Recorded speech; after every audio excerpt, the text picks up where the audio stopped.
Banyak orang ternyata tidak memahami apa itu metering dalam fotografi, bagaimana membacanya dan menggunakannya. Kita akan bahas tentang ini, tapi sebelum itu kita masuk intro dulu ya.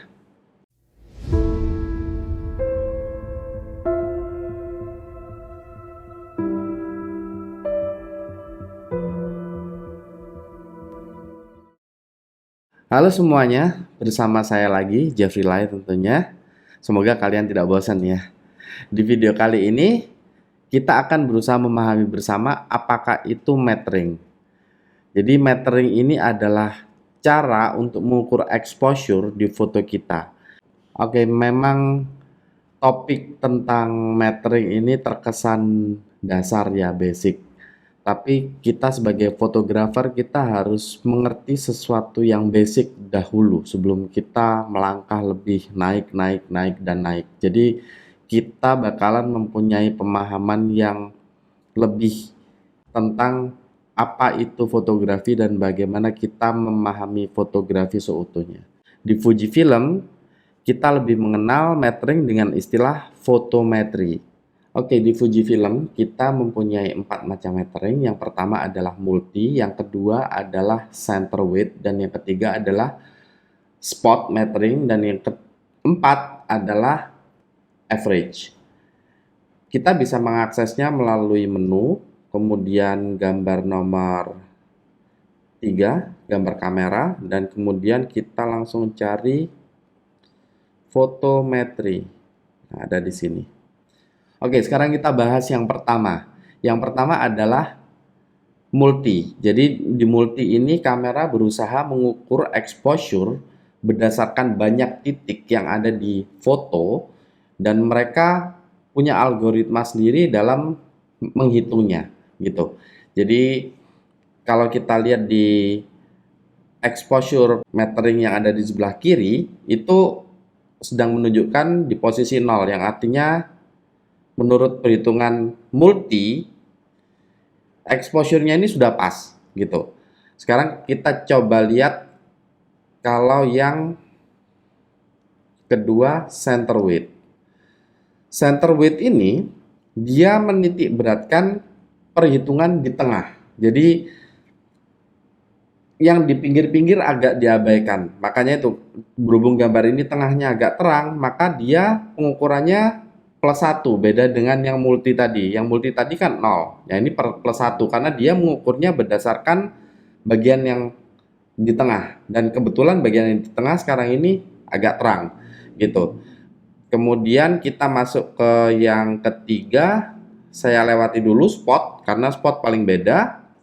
Saya pilih average. Jadi average ini dia menghitung semua exposure yang ada di foto itu dirata-rata sama dia gitu.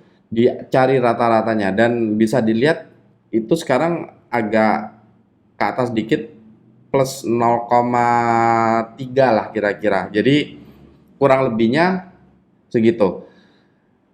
Sedangkan yang terakhir adalah spot metering. Jadi spot metering ini cara pengukurannya yang paling berbeda.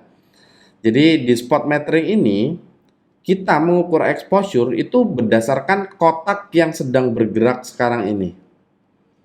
Jadi hanya exposure yang ada di dalam kotak yang bergerak ini yang diukur. Jadi kalau misalnya saya gerakkan di daerah yang terang, dia bakalan plus gitu.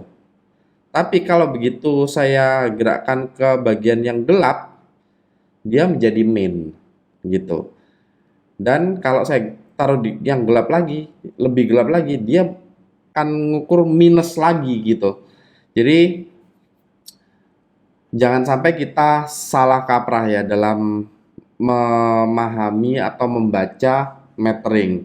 Kalau kita memilih average, memilih multi, dan memilih center width, itu kemungkinan sih kurang lebih sama. Tapi paling enggak sekarang kita sudah tahu apa sih bedanya gitu. Dan kalau kita memilih spot metering, paling enggak kita sekarang sudah tahu kalau dia mengukur berdasarkan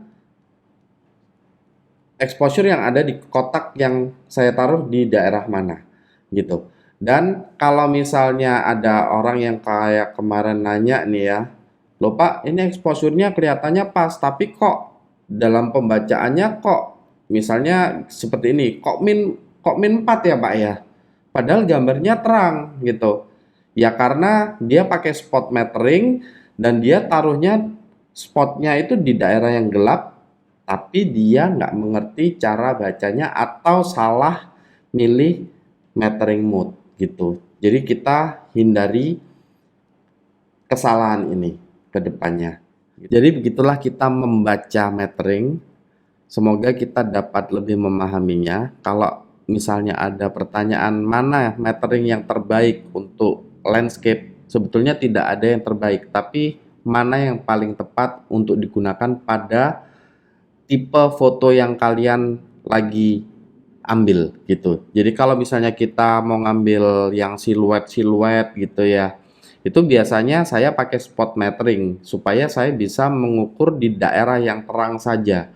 Dan otomatis kalau saya mengambil di bagian yang terang, otomatis bagian lainnya yang agak gelap dia pasti akan lebih gelap gitu, dan kita bisa mendapatkan efek siluet gitu. Tapi kalau misalnya landscape pada umumnya, saya biasanya lebih memakai multi gitu. Jadi jangan sampai kita salah kaprah lagi dalam membaca metering ya guys.